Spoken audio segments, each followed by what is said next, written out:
What's up, everybody? This is Norb Cam coming at you. The second edition of our new podcast called Barkin' Dogs with me and my co-host. I'm bringing him right now, Chris Schellenberger from UW Doghouse. Chris, how you doing tonight, man? I'm doing pretty good. In the corner of my eye, I'm looking at my cat who just jumped up on my counter and wondering what's he see. He's intent on something. But yeah, you guys got my focus now.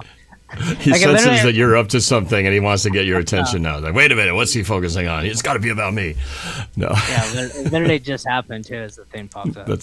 Well, it's your cat's name is Puma, right? Yeah, Puma, yeah. Puma. All right. Well, last time we got to see him on your little climbing thing back there. But if he gets close enough, grab him and then put him on camera for a little close up and he can wave, Okay. So, all right. Well, we're going to jump into it. Last time we were planning a 1 hour show and we went for 2 hours.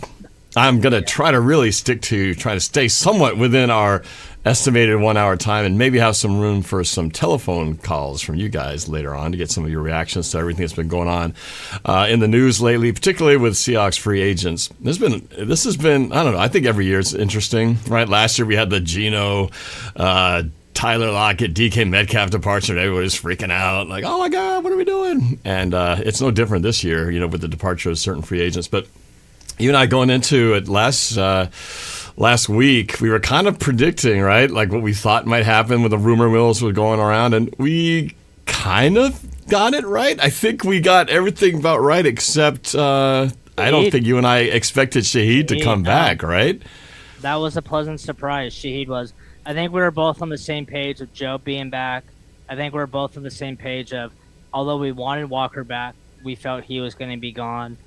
Coby Bryant, we felt was going to be gone. Woolen, I mean, you saw the deal he got, 1 year, $15 million. Clearly, we were not going to bring him back ever.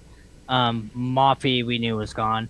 Shaheed, that was a pleasant surprise. I remember when I saw the Schefter thing pop up, and I saw 3 year 51. I assumed like Buffalo or somebody, and then I did like a double take, like, oh, that's Seattle, awesome, that's good. The 3 year 51 makes me a little nervous, but he's a really good player. I feel like we just got to figure out a way to use him in our offense. The good news is, though, is Shaheed affects the offense even without catching a pass. You've seen it with his special teams. And Mina Kimes had a good tweet. The Seahawks were 30th in EPA on the run before we got Shaheed, and we became 9th after getting Shaheed. Because Shaheed's speed and JSN's speed, it forces these teams to have 2 safeties, back, which clearly everybody knows when you have a 2 safety shell, it opens you up to the run. So just keep that in mind with Shaheed, too. It's not all about his individual numbers. You're a better offense when he's on the field. Yeah, I think you and I both talked about, we kind of wrote him off as being gone, and I said at one point during I didn't want him gone. Yeah, I know none of us did, right? We all wanted him back, and I can hear him. The people say, "Oh, if he comes back," I'm like, yeah, I wouldn't count on that. And to our surprise, I remember a lot of people were saying, but in his press conference when he first got here, he said he wants to be here, he wants to stay in Seattle, and for the long term. And I remember thinking, yeah, but everybody says that, they don't really know. They're saying that when you arrive because everything's feeling good, but by the time they finish, they're wherever the money goes, right? But I don't know what offers he got. I'm wondering, did he get comparative offers from other teams? I don't know if you heard anything about it, or did he really just want to be here, or was Seattle the best offer that there was out there? Do you have any? Have you heard anything as far as the deal that he got? I think this is pure speculation. He probably got competitive offers, maybe slightly better offers, but I think he meant what he said. Like, he is tired of moving around. He loved being in Seattle. He loved being in a winning organization. So. Yeah, so I get that. Exactly. So I feel like he wanted to be here and be part of the winning environment. I mean, he came from the Saints to here. He liked the area. He did seem in the press conference of the guys who always wanted to be here. Whereas even after winning the Super Bowl MVP, like, Walker's interviews, he did not sound like enthused. That was really weird, man. He was not particularly. Did you? I don't know if you guys saw at the parade, the pre-parade. That went viral. Yeah. Okay. I mean, that whole thing when Schneider went in there, how about Kenneth Walker MVP? And he's just kind of like, don't go there, man. And then he goes, it was kind of weird that he was trying to negotiate with just a few minutes ago. And I remember thinking, this is really awkward, man. What is he doing? But, clearly it was when I heard that right away, I had this feeling like this is not a good feeling right here. So I wasn't surprised that it wasn't going to go our way. Not even if he did, even if the good feelings were there, we weren't going to pay that kind of money. But we should talk about. We want to talk about the other moves that we have made to try to shore up the running back area. But before we go on, I do want to shout out the people watching out there. We got A-Ben 1137. We need that cap space to replace him. I think he's talking about Ken Walker. Sly Maverick 31. Go Hawks. Tay Francis, what's up? Arthur Danielson, 6671, thanks for watching. Appreciate you, man. Jacob Fredrickson on YouTube. Yo, Norv, it's been a while. Not a Seahawks fan. I'm a Steelers fan. I'm sorry. Boo. Yeah. Well, have fun with DK. The Carson Brenner's a stud, so shout out to my Huskies. Mason, we set up 927. We got Wilson. We're just going to talk about that at running back now, and he is solid at running back. All right. We're going to definitely talk about that. Colt McCoy to Seattle. We finally got him after 2010 when he was mocked to us so many times. It only took 16 years.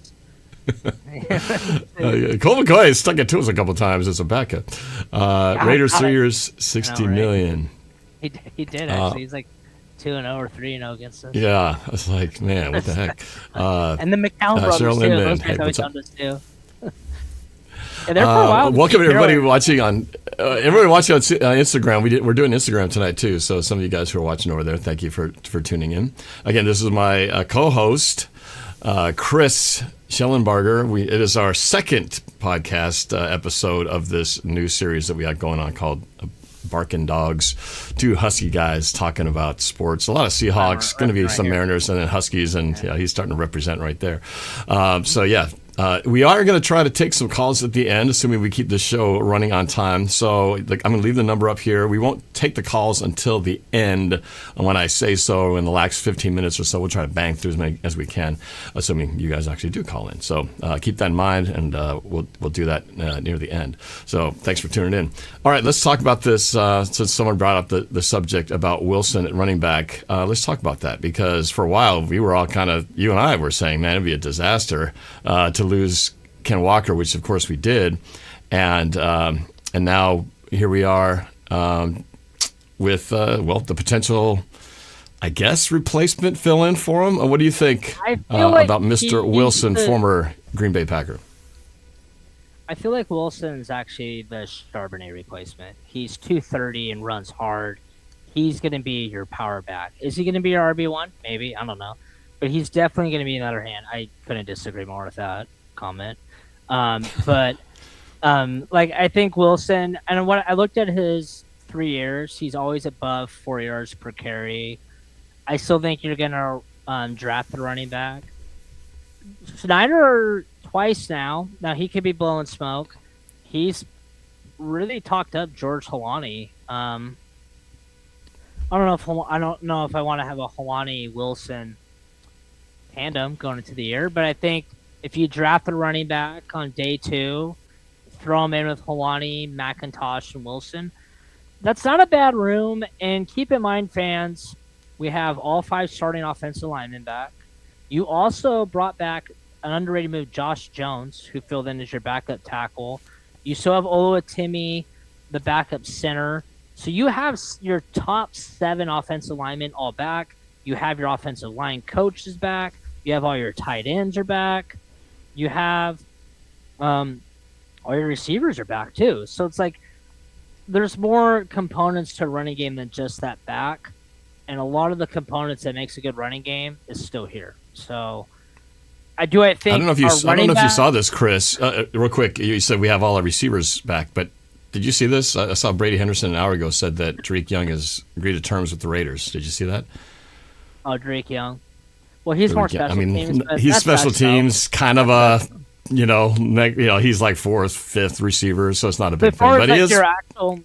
But I'm talking about in the run game, though. The core, run game.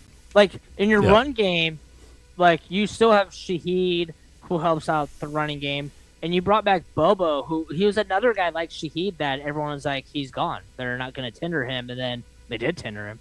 Because Jake Bobo, even though he doesn't have the stats, he's huge in the run game. Obviously, Cooper Kupp is big in the run game. Do I think we're going to have a running back capable of Kenneth Walker? Probably not.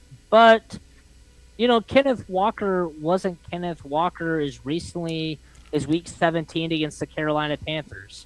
So it is what it is. I liked Kenneth Walker. I was on record as wanting him back.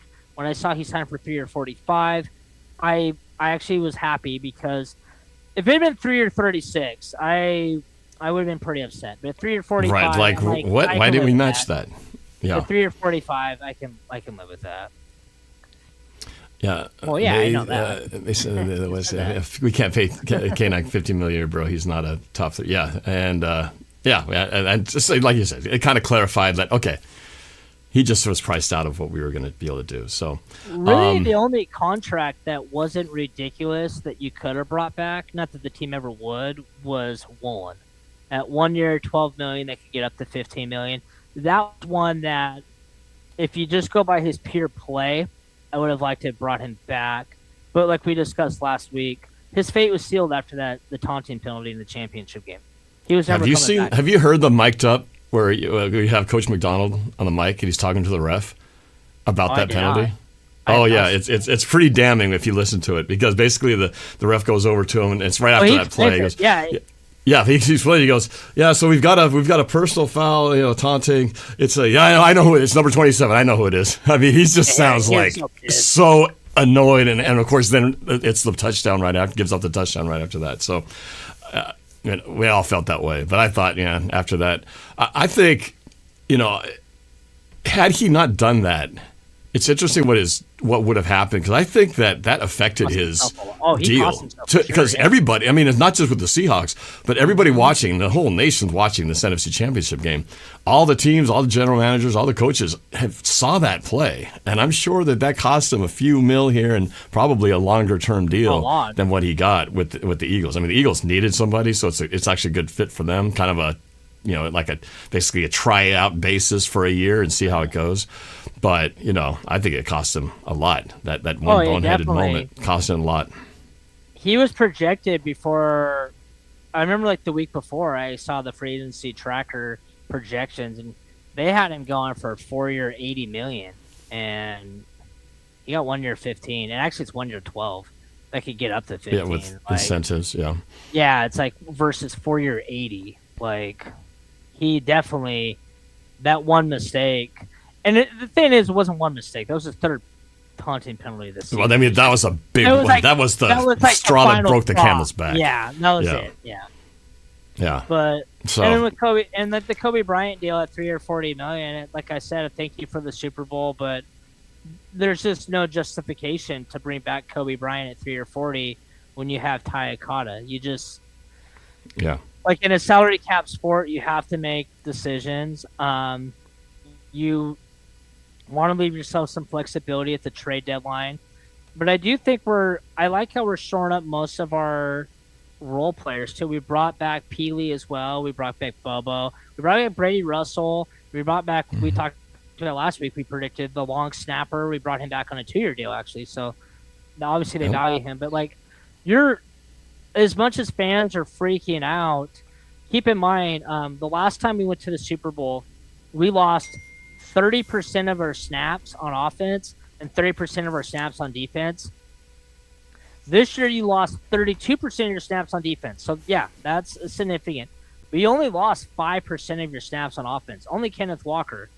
And keep in mind, and last time when we lost all those snaps, that team was still good enough with their core to get back to a Super Bowl. I mean, we all know how it ended, but they were literally a yard away from repeating. So it's I'm seeing a lot of bad hot takes. I even saw one in the chat earlier that you highlighted, what are we doing? We're screwed. And it's just guys, at worst, we are the second best team in the NFL. That's at worst. I think the Seahawks and the Rams were just so much better than everybody else last year. There is a distant gap between the Seahawks and the Rams in third place. And as for the Rams, on paper the Rams are looking great. But And I will say this, with Stafford's age, at any minute, he can hit that wall. And if Stafford isn't MVP Stafford, even if Stafford is like 90% of what he was, they're going to have a drop-off. And I'm not saying he will, but at his age, that's going to happen. Randomly one year, it's just going to be Stafford's going to go from great to, okay, he's just good now. And if Stafford is just good, their team's not good enough. Their special teams are sloppy. Their defense isn't that good. And as much as I like the McDuffie move, McDuffie is only good. I shouldn't say only good, but McDuffie is great in the slot. They already have a good slot corner. They've already said they're going to make McDuffie on the outside. On the outside, he's just a good corner. He's not a great corner. So I think that it's still between us and the Rams, and nothing has changed my opinion this week. It's at the end of the day, we lost Boye Mafe. That's depth. You lost Woolen, but he was already splitting snaps with Josh Jobe. You lost Coby Bryant, who you have Ty Akata, and the one guy you're really going to truly miss is Kenneth Walker for now. And who knows, maybe by the time in the draft, it'll be kind of like by September, we won't even really notice Kenneth Walker's gone. You know, and we will get Charbonnet back eventually. We just don't know what version of him is going to be post-injury, but he will be back at some point this season. And these, the recoveries from these injuries are becoming faster and faster, it seems, these days. So who knows? Maybe he'll come back sooner than we expect. But I'm sure. So Wilson's in there. They could still, like you said, draft somebody. And I feel like it's going to be another kind of running back by committee. And really, that was the fact that Charbonnet and K9 were splitting, carries the entire season. It was odd they would always give it to Charbonnet to score the touchdown when they got inside the 10. But I understood the logic of splitting because K9 was injured. He was injury prone through a lot of those years. And this year it's like they almost knew that was going to happen. So they're like, okay, let's make sure we don't ever let one of these guys go too long because we need K9 in the playoffs, which obviously worked out. I think none of us were expecting that Charbonnet would get injured. They were probably expecting it was going to be the other way around. But it kind of paid off because then K9 was at his best. Looked like he had fresh legs when the last quarter of the season and the postseason hit. And so he was earned every bit of that payday that he's got now. But he also helped us bring home a Super Bowl. So, without K9 being at his best, I mean, who knows? Because, we all know that Sam Darnold was not on his best at the Super Bowl, but our defense and that run game sort of saved the day. And, so here we are. So we like you said, tip our caps, say thank you for what you guys did, and then we move on. So, but you mentioned that you still think the Seahawks and the Rams are the two top teams in the West. Now, the 49ers got a significant upgrade at wide receiver, with Mike Evans surprisingly leaving the Buccaneers, where he's been there forever, and moving to the 49ers, presumably to get with a winner, kind of doing like the DeMarcus Lawrence thing. Like, I think I saw a quote of him saying, like, yeah, you guys were just one piece away from, winning the Super Bowl or something like that. So obviously he made this move, probably not financially. I think it was one of those, he's got so many years left in his career. I want to get on a winning team, and he thought the 49ers was his ticket. So what do you think about that move? We haven't talked about that yet. I think he's 32 and he's coming off an injury, so he's the perfect fit for the 49ers. Like, let's be real. Like, so now in January when we beat them 40, maybe this time we'll be 35-6. We can hear them cry about how Mike Evans was. If he had been healthy, they would have beat us. Like, that's my thoughts on that. And when I didn't say us and the Rams are the two best in the West. I think we're the two best by far in the NFL still. I meant in the NFL, but I mean, of course we're the West, yeah. But, like, I think San Fran, I think they missed their window. I really do. I think they missed their window. I think their window was clearly in 2023. I thought they were by far and away the best. I thought San Francisco and Baltimore were by far and away the two best teams in the NFL. And that's as crazy as Kansas City. Kansas City earned that Super Bowl because they were not the best team that year. I felt like Baltimore and San Fran are clearly the best. I just think that Brock Purdy, now that you're paying him, Purdy's a good quarterback when all the pieces around him are there. But this isn't even being a bias. I would literally take Sam Darnold over Purdy. I think Darnold's got a stronger arm. He's a bigger physical stature. There's a reason why Darnold was the third pick overall in the draft and Purdy was the 7th round pick. He's a system quarterback. And you saw it the 2 times against Seattle. Like, yeah, he can run around back there, but ultimately he's not making plays. He's just running around recklessly. Like, but he doesn't have the arm strength to thread the needle like a Stafford does, where he can beat you. Like Stafford can beat an elite defense. He's done it this year against us. Purdy cannot. And another thing with San Francisco, they could cry all they want about injuries, but the facts are Christian McCaffrey was actually healthy this year, and he'll be going into his 10th year in the NFL. Like, good luck getting another fully healthy year out of Christian McCaffrey. Best of luck, guys. Yeah. Like, and I say that sarcastically because worse of luck, obviously. Right. But yeah, I mean, he's been their workhorse. I mean, you think about it, it's like Stafford is to their offense and the Rams. McCaffrey is the MVP to that offense. And we've seen it when he can't produce, that the team goes as he goes. And both Stafford and McCaffrey, they're both like hitting that age ceiling where it's like there's only one place to go from here, and it's eventually going to decline. And so that's one advantage we also have over those two teams. Whereas the Seahawks, back to that, to your point, whereas the Seahawks, all of our best players are in their prime. Like, I'm not talking like guys like Kupp and Lawrence are at the end, but they're key players. Don't get me wrong, but like your best players are like JSN, Devin Witherspoon, Nick Eminori, Gray Zabel, Sam Darnold, Charles Cross, Abe Lucas, like Ernest Jones, Byron Murphy, Leonard Williams. They're right smack on their prime, or about to enter their prime, and that's why I think it hurt this week losing some guys, but we've lost sight of the fact that all of our guys are back. As for the comment on drafting Love, I don't think so, because I don't think he's going to be available. I know that's we're drafting 32nd. Like I would say probably I would say more like maybe his backup. I think it's Price or Prince might fall to us. So yeah, I kind of like our dog. What do you think about Jonah Coleman, man? From UW, he's going to be available probably late third round, maybe. What do you think about him going to the Seahawks? You know what's weird? Or is that just the Husky and me being way too pro Husky? Well, no, not necessarily. To think he would be good. He's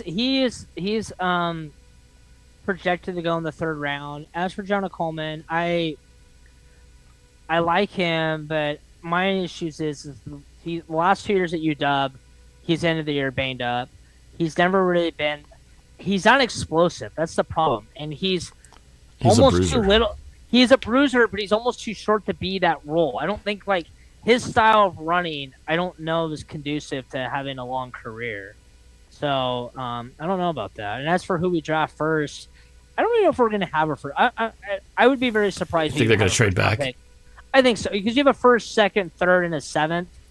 I would assume you're going to trade back and try to pick up maybe an extra fourth or fifth, because unless there's somebody they absolutely are in love with who's on their board, but I don't see it. I don't. So I think that as for Coleman, I mean, it'd be cool, but with getting Wilson today, who's a bruiser, I'm guessing their running back who they draft, I think, is going to be a guy who runs a 4.40 and below. Yeah, I mean, we do need a speedster. I mean, Helani's, we've seen him in the preseason. He can run. He's pretty fast, but we haven't really seen it in the real thing. He's not like a game changer, though. I know. He's kind of more of an all-around back, which is good. Don't get me wrong, but he's not like that home run threat that Walker is. Right. Yeah. Jonathan says, "Go Hawks!" Linwood, Washington here. Been following since your NFC Championship reaction against the Packers. That's 2014 season. And our comeback in overtime. Let's go. Well, thanks for watching all these years, man. It's been go Royals. Almost 12 years, man. Yeah, the Linwood Royals. Okay. I coached there for 2 years, actually. Did you really? Yeah, I coached the wrestling program from 2012 to 2014, and then I went on to Edmonds Woodway after that. But yeah. I have a soft spot for Linwood for sure. That's awesome. So, yeah, shout out. Let's see, just to recognize some of the chats over, because it doesn't show up on screen, from Instagram, from Fish Trunk. I'm getting tired of national media saying the Rams are seated higher than the Hawks. So not just that, national media. Aren't the Rams predicted to be the Super Bowl?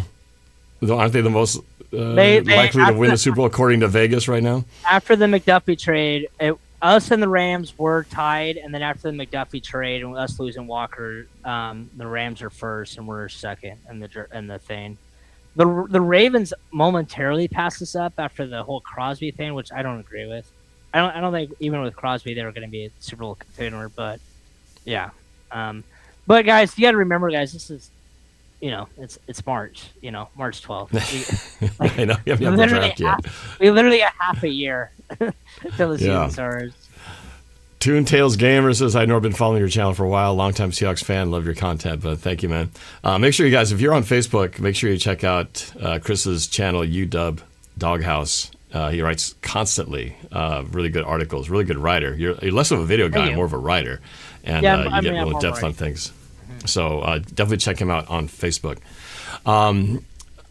So some other people drawing some interesting waves out there. Our good old buddy Gino Smith goes to where it all started. Can you believe it? He goes full circle and gets picked up in a trade, actually, to the Raiders to go to the Jets. What was your reaction when you saw that, man?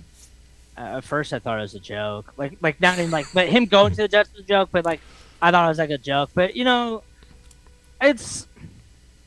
I kind of like it in a weird way. It's a reunion, and it's good for Gino. There's a team out there that still wanted him, and he what's weird is I've never liked Gino, but he kind of won me over this week. He is, if you notice, when Gino was doing his press conferences in his own house, in the background he had a framed jersey of his personalized jersey of the Kraken. He had two separate Mariners jerseys, two Seahawks jerseys, nothing Raiders. But it was all just only Seattle stuff framed in the background. He clearly has a lot of respect and appreciation for Seattle. And it's I think I feel like he's at a stage in his career where it wouldn't completely surprise me if he bounced back this year. I feel like Gino plays best when he's counted out. Where he's at his worst is when everybody's talking him up. Like when he got that big contract in Seattle, that's kind of when he went down. And then with the Raiders. Yeah, exactly. Whereas in that first year in Seattle, he legitimately was a top 8 quarterback in the NFL by every statistic. And just you're talking about when he got the Comeback Player of the Year award that year? 2022. That first year when after Russell left? That was not a very good Seattle team that he took to the playoffs. That defense was ranked 25th. And if you look back at that roster to get them in the playoffs, I give Gino his props for that one. He's definitely polarizing among the fan base. I feel there's certain players you ask a fan about. You ask a fan about Jalen Sundell, no one has a strong opinion. Gino Smith, people have strong opinions. Yeah, especially when he's in Seattle. You hate him. Oh, and it's definitely there's no middle. There's no middle. You love him or you hate him, and it's check the stats. You don't know ball, you're a moron if you think he's good. If you don't think he's a top 10 quarterback, and then you have the other extreme people who are putting Sam Howell over him. Remember that 2024, Sam Howell, Seahawks legend, that one terrible performance. But it's kind of crazy that Gino, and it was nice seeing Pete Carroll came out of the woodwork, did his first press conference, and defended Gino.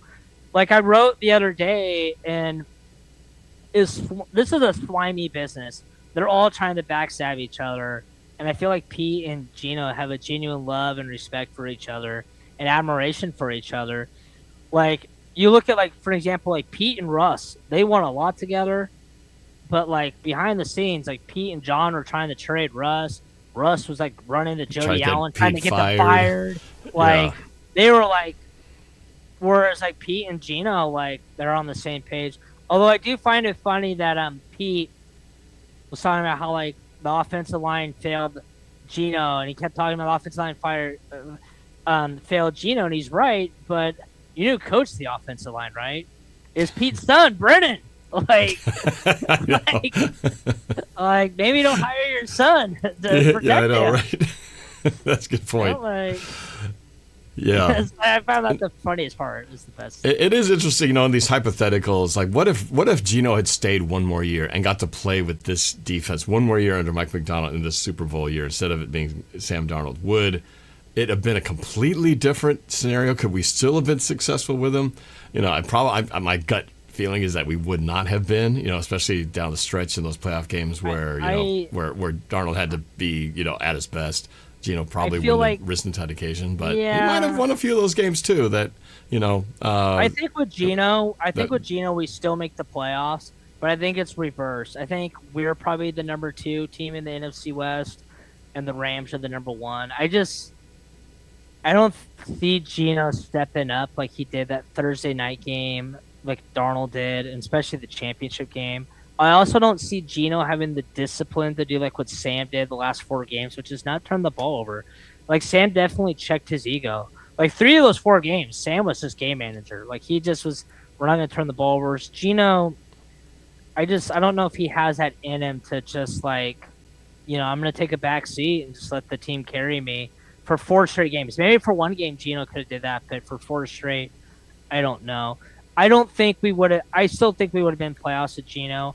I think in Gino's mind, he probably does feel like I could have won a Super Bowl. And, he's an athlete. Athletes are going to think that.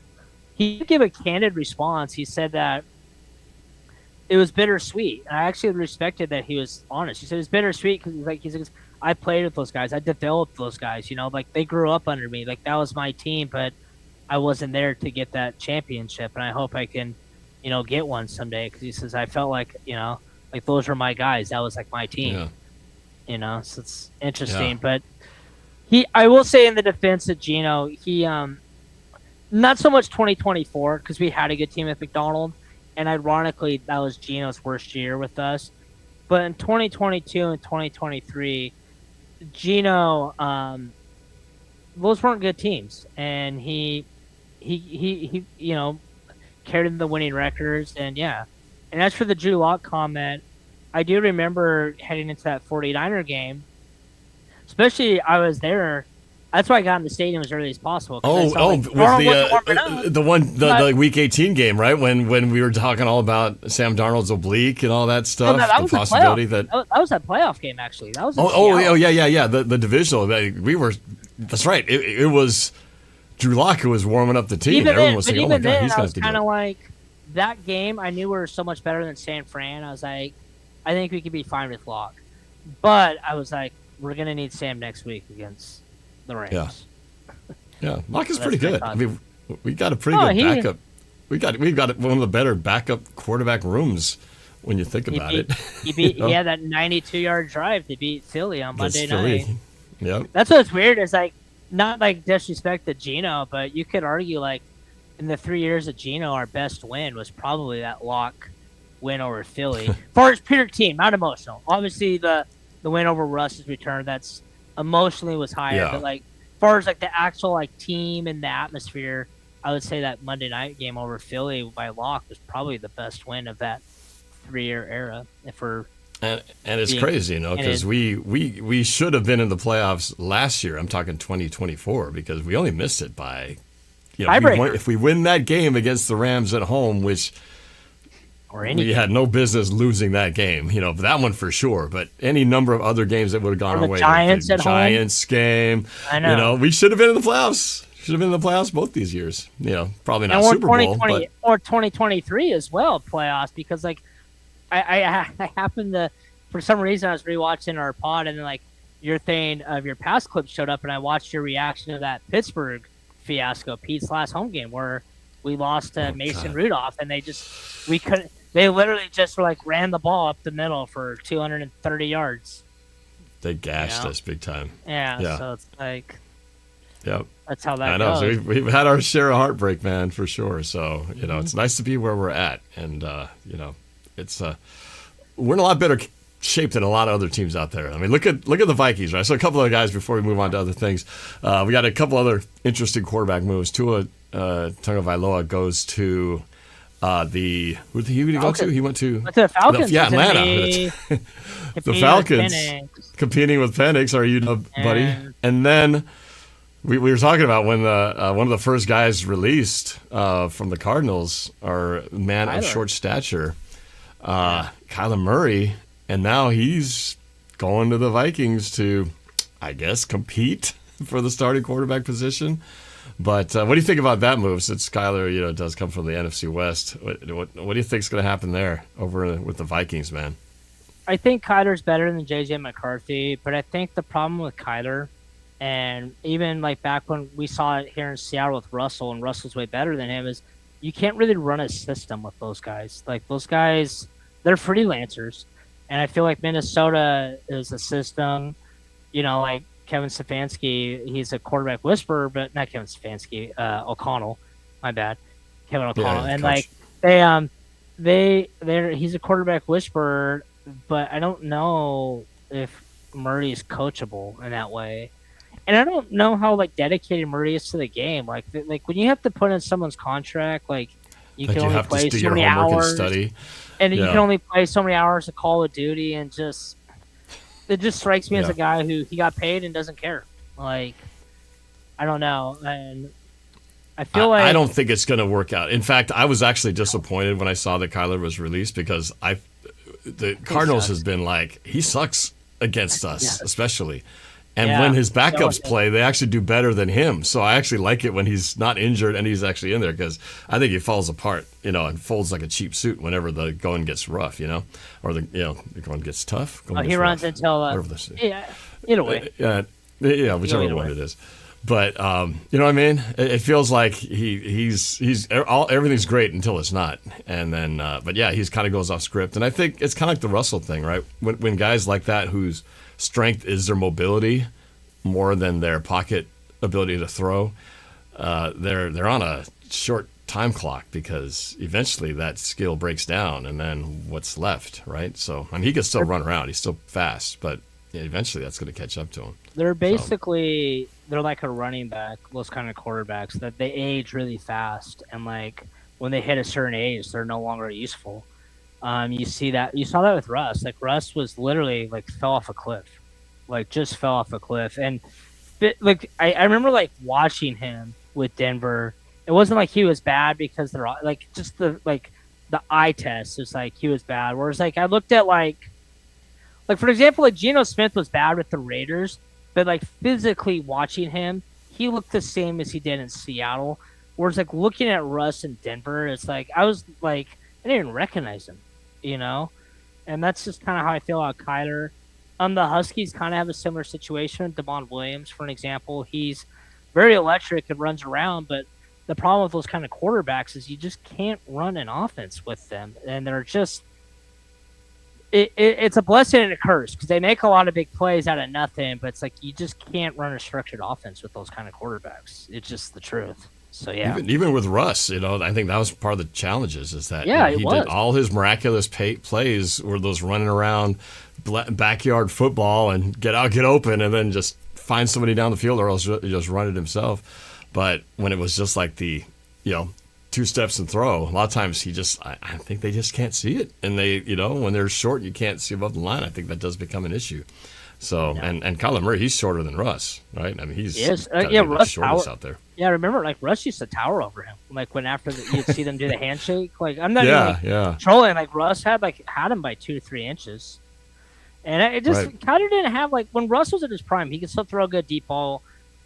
He was more accurate. He was just better. He just. Kyler just is not that kind of quarterback. Yeah. There'll be a lot of people. Well, we'll see. It's going to be interesting to see if it's an actual competition or if they're going to be anointed the starters. But again, the Vikings, man. They have a lot invested in J.J. McCarthy. So right. They'll probably secretly want McCarthy to win out because they're not really invested in Kyler. Because if Kyler wins, it's a 1-year deal, isn't it? Yeah, whereas if Kyler ends up taking the job, you're kind of going to be shit, we got rid of Sam, and now we're sticking with Kyler a year later. It's then you're looking really dumb. Further making you look like complete idiots and don't know what the heck you're doing at quarterback, which they might still look like they don't know what they're doing at quarterback the way that this season could go. But man, you could just feel the regret of the Sam Darnold mishap of having this guy in the room after going 14-3 and following the emotional.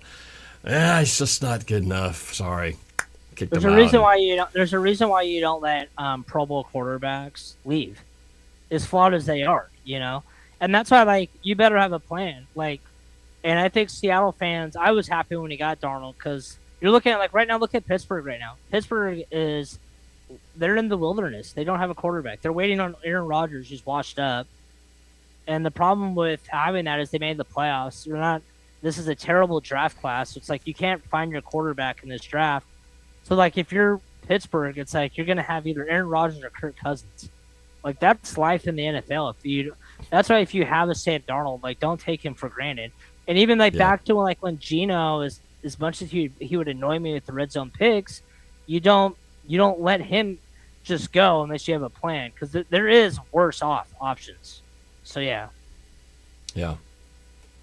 What is this? Jonathan Chamberlain. Wish Myles Gaskin was activated more this year. Biased because he's a UW player and because I played youth ball with him, but I wonder if they will sign him to practice squad again at least. Yeah, he didn't get much touches. Played one game, a lot of these backup guys. But, there's Kenny McIntosh. That was another guy I was kind of hoping was going to bust out at some point, and he's had the injury bug. Tore his ACL. Yeah. Actually, if the practice squad Cam Akers came from the former Ram. Yeah. He wasn't. He was nothing. The one guy kind of showed something. K9 and Charbonnet. That one guy kind of showed something. That Velvis Jones guy. Like, I remember against Atlanta, like, he popped like a 30-yard run. And I was like, he had some elite speed. So, I mean, I'm not saying, like, pencil him in, but he's an intriguing guy that I would like to see in our running back room starting in, mini camp. Because he did have elite speed. He played with Darnold at USC as well. So, there is familiarity there. Yeah. So we'll see. We'll definitely do a draft preview show as we get closer to the draft itself. There's a lot of people asking questions about the draft. Should we draft Jacob It's Rodriguez? Too far away. Like, Jonah Coleman. So much has to happen before. Because you still haven't had these pro. Wait till these pro days happen, and then by the time April rolls around, you have a more crystal clear idea of who's should be going where, and what's going on, and because I remember it's weird just because we're picking 32nd and this draft doesn't. I mean, every draft's important, but there's some drafts that feel more important. I'm not as hyped on when this draft. draft there's going to be great pass rushers in the first round or great offensive linemen or you got to get your receiver in this one, that kind of thing. Yeah, or it's last year I was looking forward to that draft thinking this. I literally said, I wrote last year, I had an article last year saying John Schneider, because he was kind of at the crossroads last year. I'm like, he needs to nail this draft to keep his job. I really and he did, obviously. Because I was like, we're kind of at that, because you have to go back a year. We had one playoff win in 8 years. So Schneider definitely was not comfortable. And then but he nailed that draft. And you got impact players right off the bat. And it was weird is going into the draft. The two guys I wanted most, and I couldn't make up my mind who I wanted. At work, I was talking to a buddy. I was saying I wanted Zabel, and Eminori is my number 2, and he wanted Eminori. Zabel was the number 2, and then I convinced him. I said, "Look, we got to draft Zabel in the first round, and then hopefully Eminori falls in the second round, and we could trade back up to get Eminori. Whereas Zabel will not fall because guards are so plentiful." And then I'll never forget watching the second round and seeing that. I just see, they flashed and all of a sudden we're up. I was like, oh, we traded up. He's still there. Yeah. I saw we traded up. I'm like, we traded up for a reason. Right. That means we're getting Eminori. Yeah. This is an Eminori pick.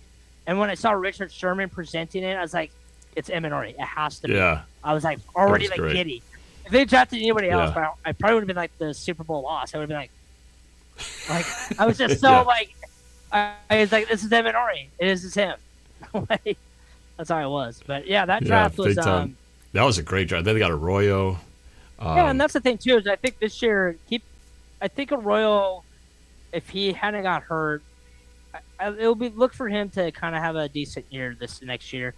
He brings a different element that our other tight ends can't do, which is stretching the field, and I think he could do that. So yeah. Tubadoo 20. Definitely join us when we do a draft preview. We got another ideas of who we could grab here. Wide receiver from South Alabama. We'll keep an eye on Devin Voisin. Maybe in the 7th round. I don't really see them taking a receiver high. I mean, the receiver room's pretty. I mean, you got JSN, you got Shaheed, you got Cup, you got Horton, you brought back Bobo. That's 5 right there that I just counted. I think Coby White might be a guy they might try to bring back. Cody White, right? Cody White in that, and they drafted a couple of guys last year in the 7th round that they stashed on a practice squad all year. So I don't know. Adam here says, next year's draft is going to be crazy. It's the 2027 draft that will bring the Heat with 12 picks stockpiled. Because you got on the compensatory picks. I saw so far the compensatory picks we're supposed to be getting a 4th, 2 5ths, and a 7th. So that'd be that'll be some ammo, but I mean that's so far away. Hey, I see a couple of guys, Corbin and Coach Mesh, on the phone lines. If you guys can hang on, we're gonna take calls at the last 15 or so minutes. So you can either hang on. We're almost there. We're almost 45 minutes from the hour coming up. So we'll be taking probably about 9. We'll do the calls. So we have one more topic I know we want to talk about. This is kind of more your expertise, I'd say. So I'm gonna defer more to you. But I know you're wearing your Husky hat. You're wearing your Husky shirt. You want to talk a little UW to get the juices flowing from the Husky perspective.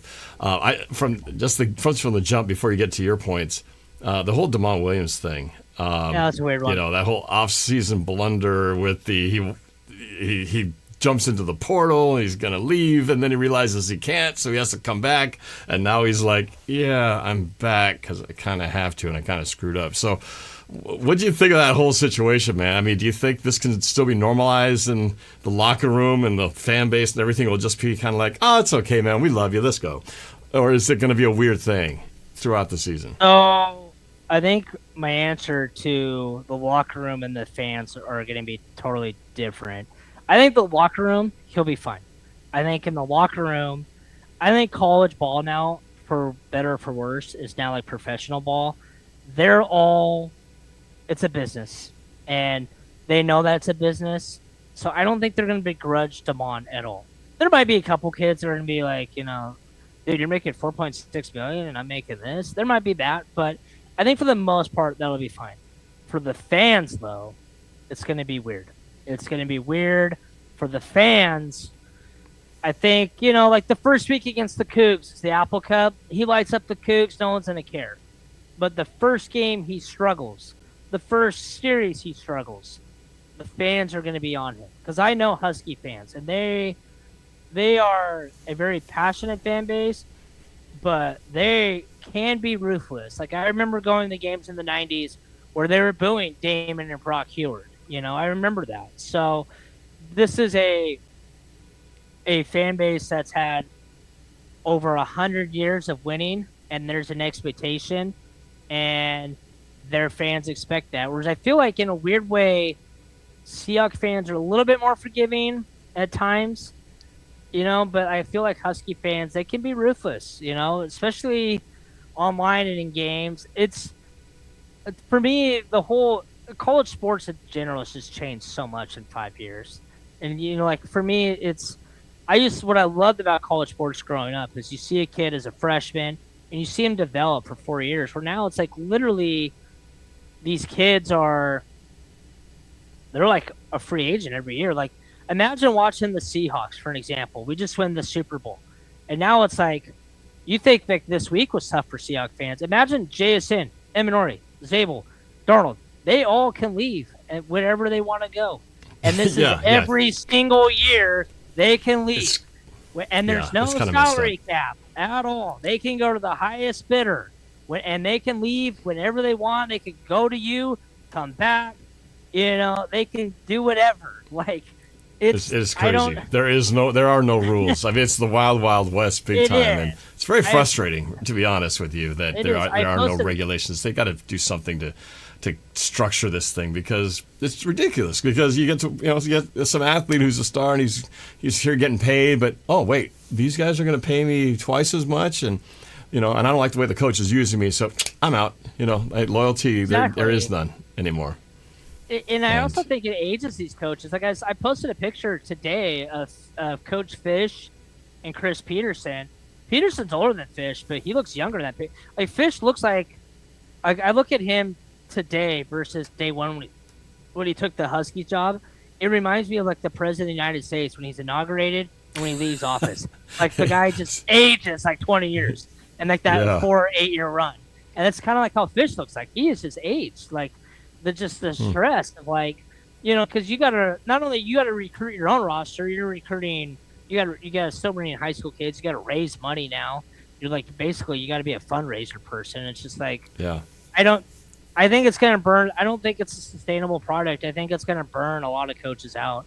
I would not be surprised if you start seeing more head coaches in college leave to go be a coordinator in the NFL or a position coach in the NFL and just be like, I'm gonna go that route. So yeah, I think it's kind of a shame where college is gone. I think people know that who follow my page. Like I love the Huskies. I'm very passionate about college sports. I do think NIL is a good thing, but I think with the portal, I feel like you could transfer one time.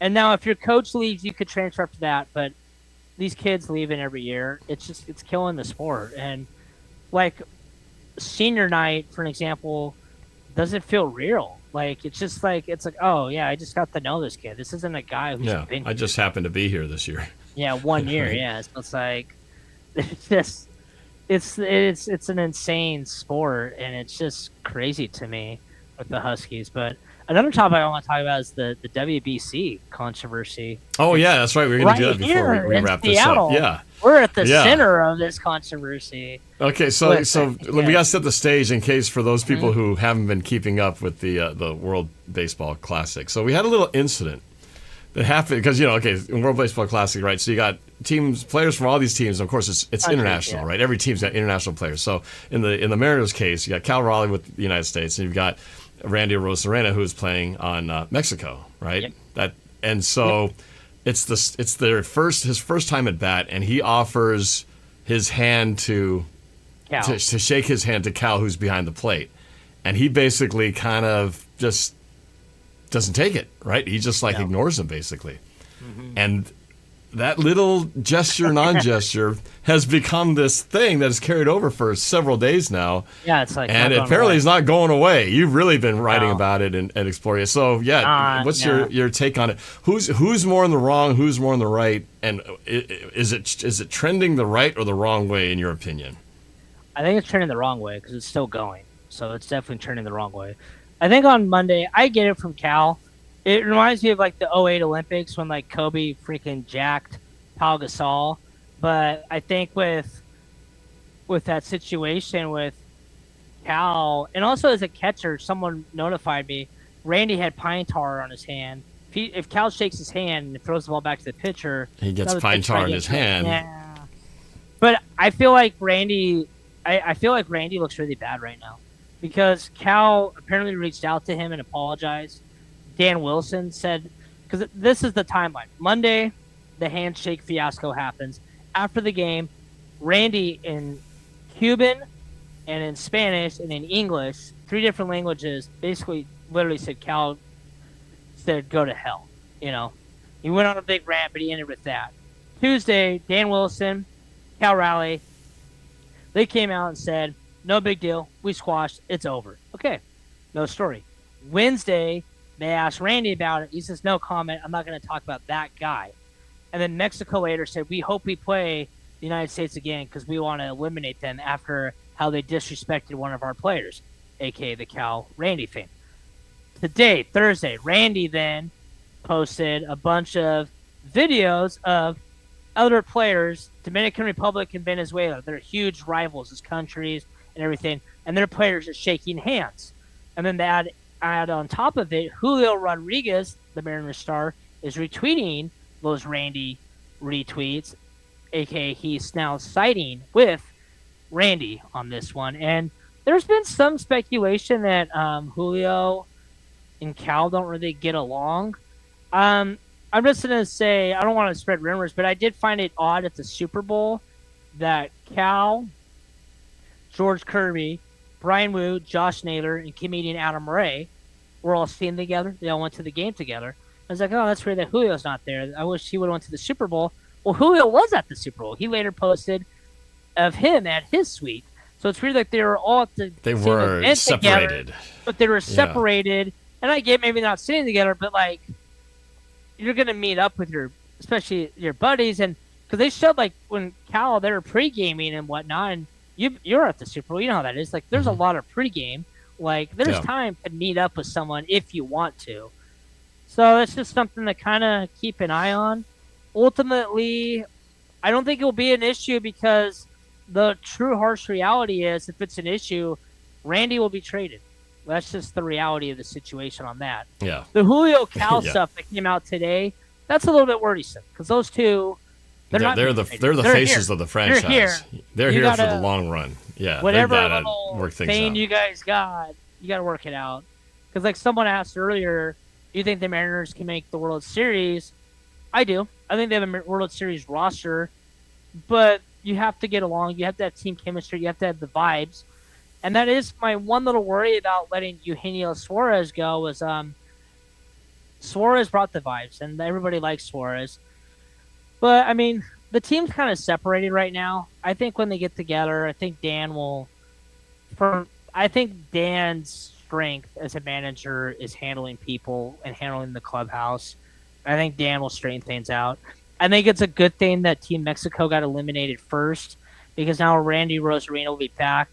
So then Dan and probably Jerry DiPoto, if he gets to that point, can speak to him separately before, Cal and just kind of like, hey, like, what's up?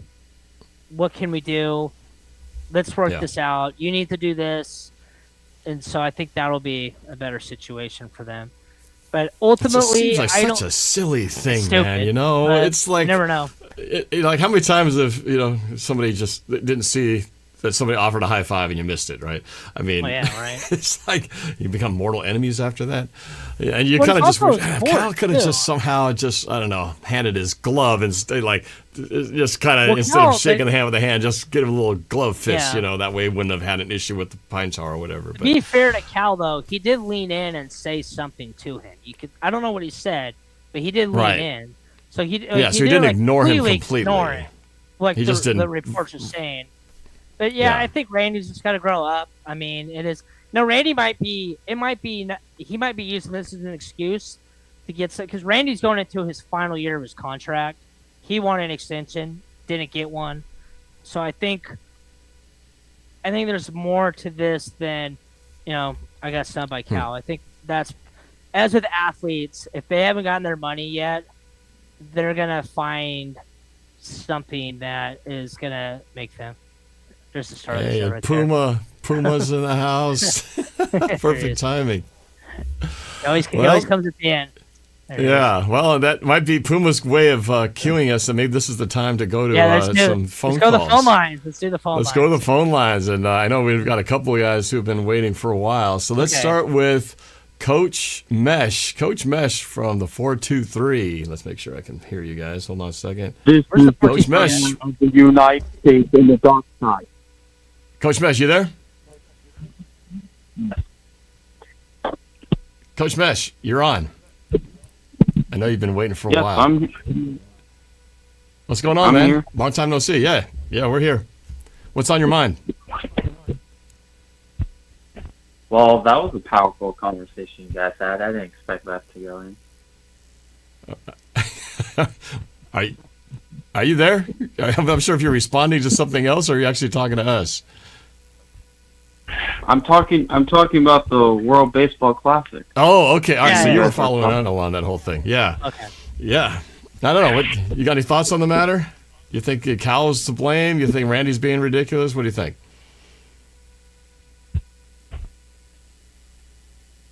I mean, if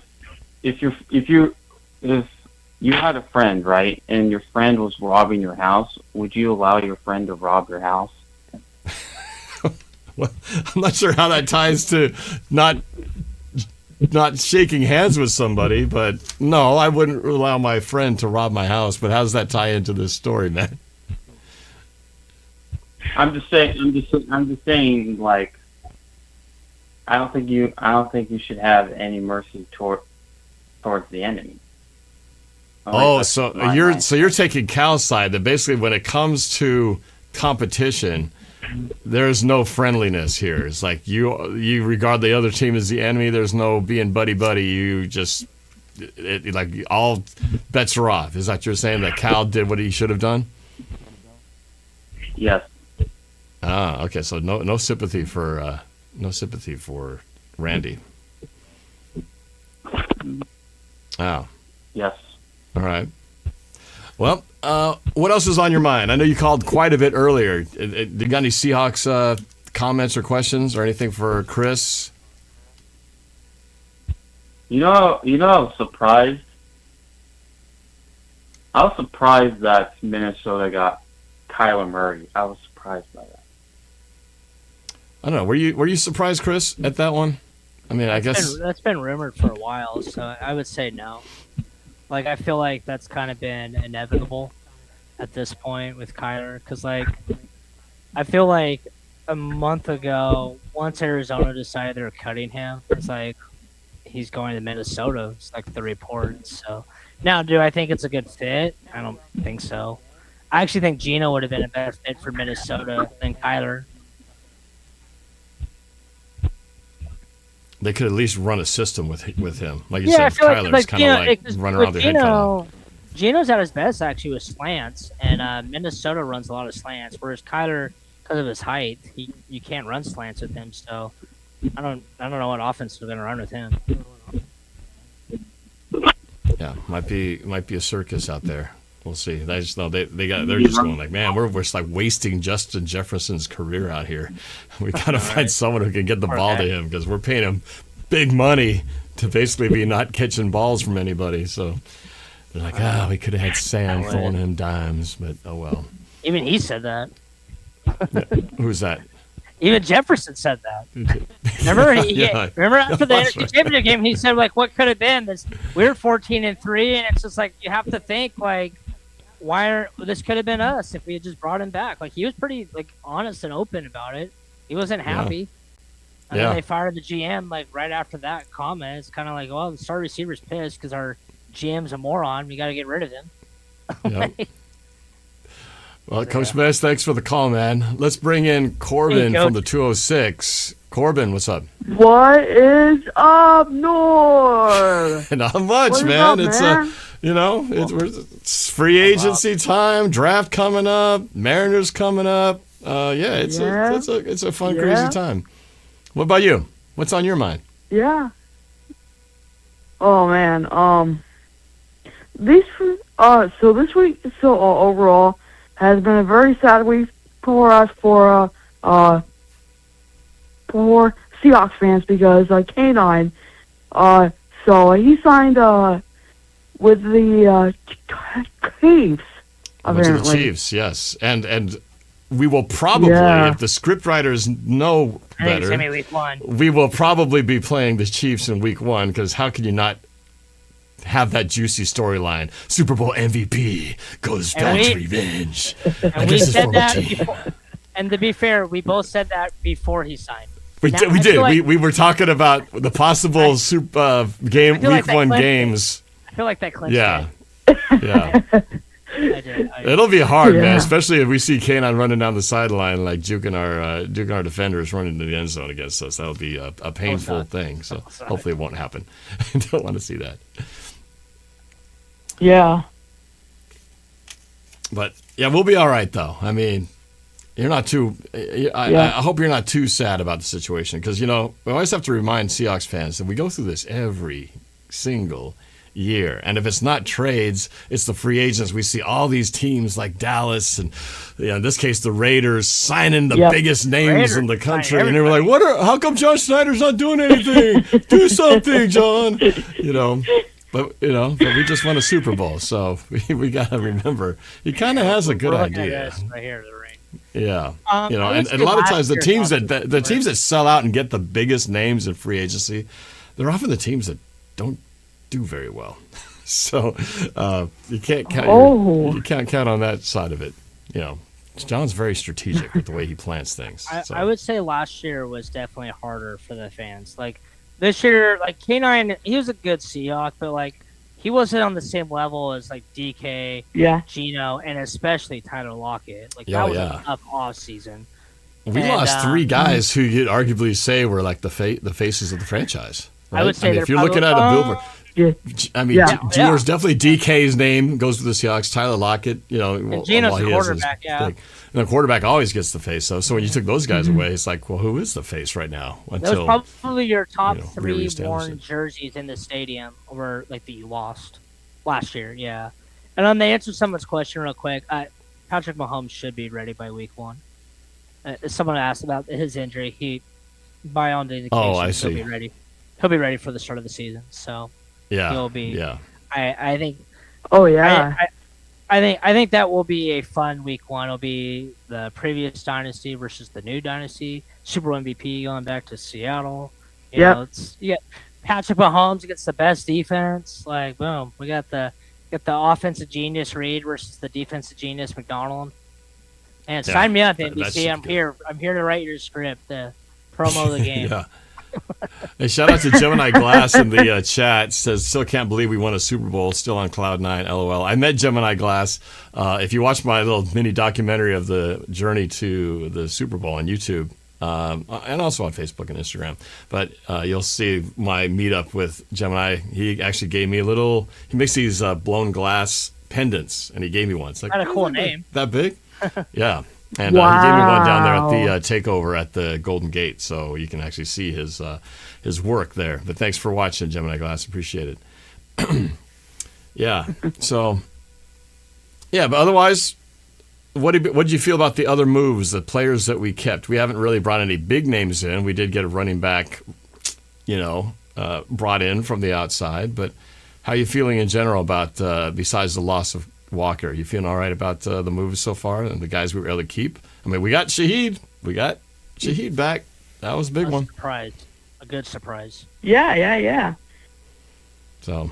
I think I'm feeling right about the move, basically. But at least we resigned Rashid Shaheed. Yep.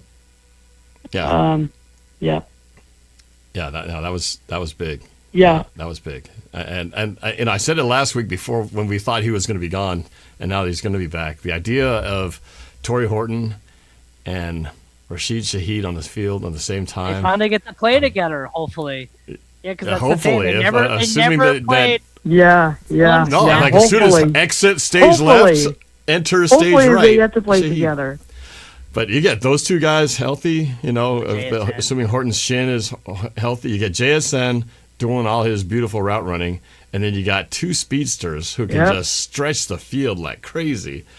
I mean, we're talking like the greatest show on turf style speed down the field, man. And more importantly, you could keep by doing so, you can protect Cup and kind of save him more towards like the important games. Because Cup showed in the playoffs. You saw in the playoffs, they kind of unleashed Cup a little bit. Like he became like your number 2 receiver, and was very productive. It was kind of like they intentionally, to make sure he doesn't get hurt, they didn't use him as much in the season. Yeah, but he still blocks, right? I mean, when he has to put his body on somebody, he will block like it's his job on the line, man. That's what I love about the guy. Ultimate team leader. Yeah, not selfish at all. He's a 2-time champion for a reason, out of Yakima. Davis High School. One thing we didn't. Davis. Yep.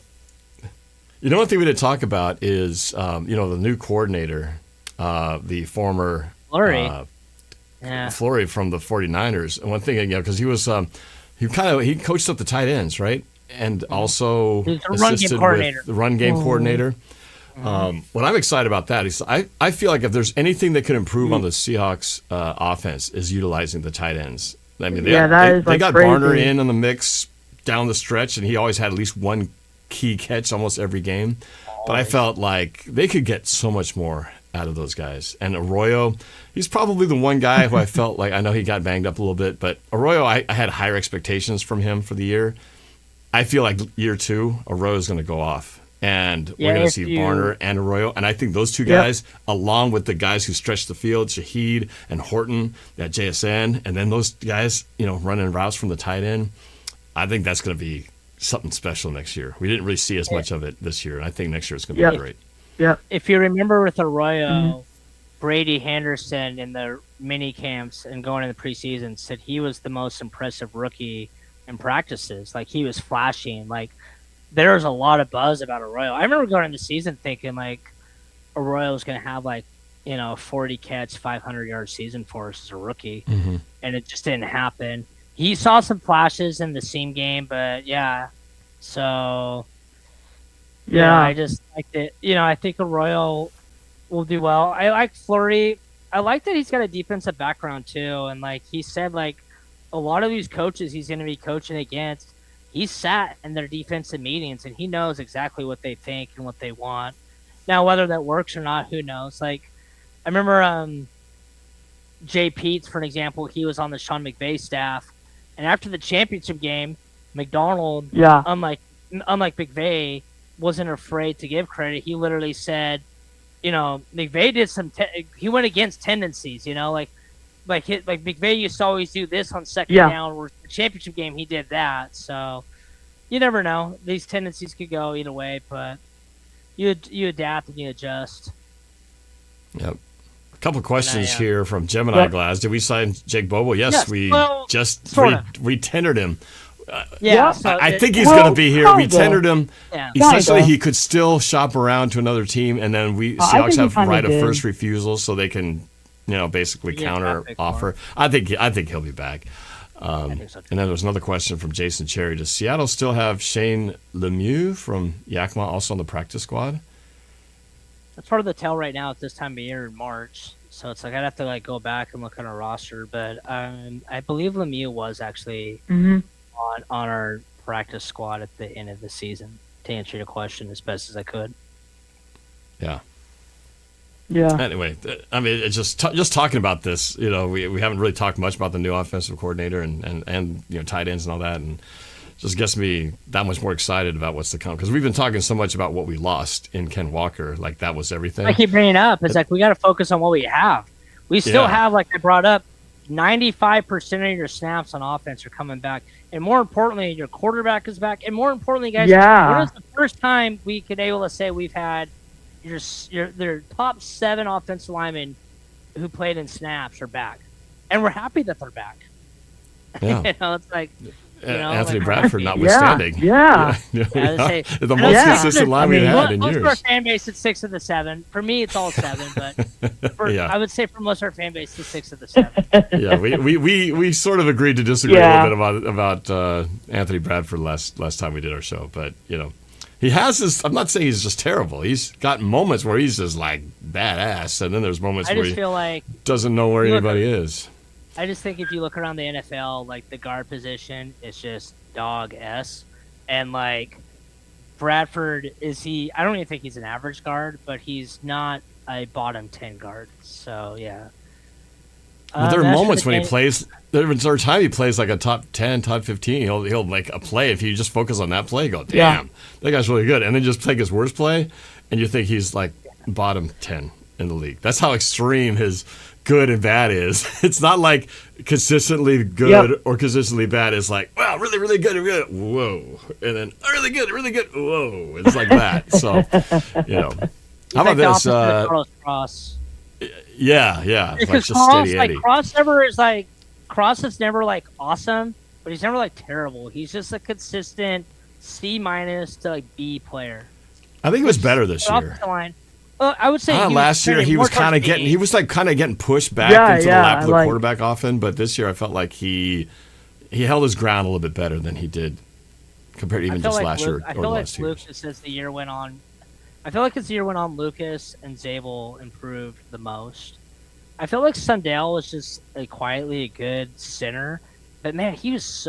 I can't remember if we've ever had a center like Sundell where he pulls so much. I mean, you get him out, it's almost like having a fullback. He's got to move. He's got to have good feet. I just that wish Thursday he night didn't game. hold on that Super Bowl run with Ken Walker. He didn't have to do it. He was Iconic gone. play. That hole was so huge that by the time he held the guy, he was already gone. So the flag was after the fact. The hole was after. We would have had the score would have been 36 to We won 13. 29-13, so yeah, it would have been 36. It would have been 36 to 13. Yeah. And then it would have been, we would have had at least two. We would have 2 offensive touchdowns. But I know that one person won that hold though. I know someone that they won some money off of that because like they bet the over under and like the over under was like 42.5 points and like they got it. So they won the under. Yeah. They won the under because of that hole. Well, then probably the whole game, they're like, yes, it's all field goals. Come on, I got this, I got this. And then fourth quarter, like, oh no, they're going to blow it. Cover. That's what they kept saying to me. They're like, oh my God, is New England. That's why I can't bet, man. I can't. Come on, Yeah. New England went for 2 on their last touchdown. Yeah. If New England kicks the And they point, missed it. it's the over. But they went for Oh, was 2. it that close? It was that close by 1 point? It was 29-13. That's 42. Oh my God. So Over-under people is were 42 sweating and a half. bullets on that last 2-point That conversion 2-point attempt. play was huge. Daniel Especially Jones someone for $44 million per year. Good deal? Yeah. Um, Yeah. That's a lot, man. I mean, I know he had a good Oh. season, but that's that's not one a good deal. season. That's a No, one. we've been through this route before with the Giants. He was terrible, had one good year in a contract year, got big money, went back to being terrible. You're paying. If you're the Colts, you found a Daniel Jones at a cheap rate, and you're 8-2, Yeah. and now you're paying Daniel Jones $44 million. Like, I mean, like we're paying Darnold Yeah. $38 million. So Oh, yeah, what come kind on of deal with Darnold? Isn't he like not even? He's like middle of the league, salary wise, right? He's like almost dead smack He in the was- middle. This past year, he was 20th because like I think we Yeah. only had him like at 31 the year we won the Super Here Bowl. comes the money. Money, money, money, money, money, money, money. But not for a while. We got him on 2 more. They'll re up his deal after this season. I I'm would sure is imagine what so, will unless happen. he They just won't let it go falls to off the the next year. cliff. Yeah, unless he has a complete regression and but Yeah. it's a good situation. And he hit all those benchmarks, those incentives to get even more money. So I like Yeah. those kind of contracts. Those are fantastic. Well, Corbin, thanks for calling in, man. Appreciate it. Got somebody else? Yeah. Or? Yeah, Yeah, I think that's yeah, it. Anybody thanks else? I so think much. that's yeah, Corbin. Thanks, man. Appreciate it. Thank Thanks for you the so call. much, man. Yeah, we'll do this again. So Thank you very much, Norb. you bet, Corbin. All right, Thank have you, a good Corbin. one. Go Hawks. Appreciate All right, you. see ya. All right, so I think that's it. Kind of quiet line of the phone lines. There were some nice bad when I would do a call-in show, like all call-in show, and it was just like, of course, we're talking Super Bowl and playoffs, so Oh, fever yeah. pitch off the hook. But good I spent luck. I was trying to get through. I said I'd get through every single call, and it took me. I had a show that was 4 hours long, bro. I was like, oh my God, I gotta cut this off because I'm fun. dying here. It's kinda fun, fun. but it was like it goes by quick. But man, it was just like I'm trying. Like my goal is to clear every line on here, and I was like, oh my gosh, there's still like 10 more calls on here, and they're all fun. good, so it's hard to like cut it off. But anyway, we didn't do too bad today. No, we did pretty 1 good. hour 20 minutes or so. So we kind of good. got through most of the stuff we wanted to talk to. But all right, I don't think we left any stone unturned, did we? I think next time on the call we can have your alter ego, the 49ers fan. What's his name again? What do you call that? Your alter ego? Customer. Yeah. That's him. right. I We have haven't him had a on chance to talk about my stupid 49ers this year and to get revenge. Yeah, I got to bring him back, man. He hasn't made an appearance ever since we stomped his team's ass on their field and all that. So, yeah, that's coming. That's know. coming. That's good. But- Yeah, we gotta have that. We gotta have that debate where you can rub it in on him about the Yeah, winning the Super Bowl on his field. that's right. That's right. All right. Well, any last thoughts, Chris, before we wrap this up? I think. Check Chris out. Make sure you go to on Facebook UW Dog Doghouse, House and check out his writing there. And you write at least 1 or 2 articles a day, pretty much, don't you? I try to get that, and then I try to do the current events. I'd say my final thoughts on free agency is that as frustrating as it was, at the end of the day, we didn't lose a single player who was selected to the Pro Bowl this year or All Pro, and we got to put that in perspective. Like, all of our All Pros are back, all of our Pro Bowlers are back. More importantly, Mike McDonald is back. More importantly, we got to look at like what could have happened. We all thought when Clint Kubiak went to the Raiders, we thought our offensive line coach Tom Benton was gone. That was the general consensus. He's back. You know, we thought Jay Peets was probably going to leave somewhere. He's back. So like you did retain a lot of your staff. A week ago, we all thought Rashid Shaheed was gone. We thought Jake Bobo was gone. They're back. So, and Josh Jobe, it kind of went unnoticed, but because we brought him back, that might be the best contract this free agency for any team. Josh Jobe, by all metrics, ranks as a top 5 to 10 corner, depending on what you want to look. And you got him for 3 years, $24 million. Like, I think he's severely underrated. He's a name way that just underrated. people don't talk about him enough. He's just quietly. He doesn't have the big panache steady name like a lot of these corners do, but yeah, he's solid. Yeah. So we got to deal. We got to deal with him. So you got to deal with that. I would say one more thing. I'm going to put a teaser out there. It could be something. It could be nothing. But earlier this week, I sent you that picture. Jackson Smith and Jigba was sitting courtside with Steve Ballmer at the Los Angeles Clippers game. Jackson Smith and Jigba wants to be the highest paid receiver in the NFL. The Seahawks are also up for sale. Steve Ballmer is a rumored owner. Steve Ballmer was also sitting with Jody Allen at the Super Bowl. I don't believe in coincidences. I'll put it that way. And we all know Steve Ballmer, Pacific Northwest guy, Microsoft money. Exactly. I mean, it would make a lot of sense. And he already knows about owning a team, so he's familiar with the business. So it's something to keep an eye on. Like I said, it could be nothing, but it feels like some breadcrumbs that are. Yeah. And like if you see like Devin Witherspoon or Sam Darnold sitting with Steve Ballmer the next month at a Clippers game, like get the antennas going. You know, your radar going. You know. It's a quiet simmering one, but you know, as the year goes by, it's something to keep your eye on for sure. All right, well, that wraps up this episode of Barking Dogs. My partner in crime here, Chris Schellenbarger of UW Doghouse. Check out his work on Facebook. And we'll do this again next week. And hopefully more. Just keep up with there's never a dull moment when it comes to the Seahawks. 2 weeks away from opening day, so yeah, baseball's right here. I can't believe 2 weeks away. 2 weeks away. It's crazy. That's going to be great. I mean, this is the most optimism for a baseball season that I think we've ever had, as far as expectations to finally break through the ceiling and as an adult, for get off the schneid of the only team that's never been to the World Series. Got to make it happen this year. Got to do it for Rick Riz, man. It's his final year as a broadcaster, man. We got to do it for Rick. Do it for Rick. Yeah, that's a good call. For nothing else, do it for Rick. There's got to be some sort of slogan, like "Do it for Rick" or something. I don't know, like. Yeah, you gotta do it for him. We gotta like. And there's Puma's in now. He's back. There's Puma. Puma's. He's she's playing. He's playing. Playing with his ball up there. Yeah, he's playing something. But yeah, it's. I'm excited for baseball. Do you usually go to a lot of games? Do you not go as yourself, or do you paint yourself? Like. I had my paint on one game. It was that day that we had the Seahawks game, the Buccaneers game, and then the Seahawks game right after. I'd never done that in my life. Doubleheader. Went from the Seahawks game walked over to the stadium. I'd never done that before. That was awesome. We didn't win the Buccaneers game, but we did win. I do believe we won that game that night. So at least we got one win out of the evening. Yeah, Polanco took Scooble deep. Yeah, that Polanco game. Yep. So that was fun. So yeah, I plan to go to several. I'm trying to decide if I'm going to be going to opening day. Are you going to go to opening day? I'm going to try to. We'll see, though.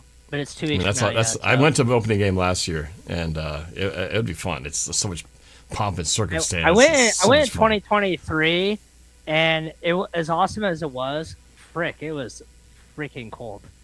Like, for a baseball game. I have never, I am not used to, I dress warm for a baseball game, not for, because football, you know what you're getting into. Baseball, I underestimated 7 p.m. in Seattle in March. Well, even though they got the roof, thank God for that. But I mean, if this weather we're having right now is any indication of what it might be like, you better bring your parka and your scarf and your gloves because it'll be a cold one at that opener 2 weeks from now. Yeah, but we'll see. But if I do go, I'll definitely be shooting some videos and posting up some stuff from inside the stadium. We'll meet up. We'll see. Yeah, we'll have to do it. Yeah. All right, guys. Thanks again for watching this episode of Barking Dogs. That's Chris Schellenbarger. I'm Norb Cowley, Norb Cam. We'll see you next time. Go Mariners, go Huskies, and go Hawks. See you next time. Yep. Who let the dogs out?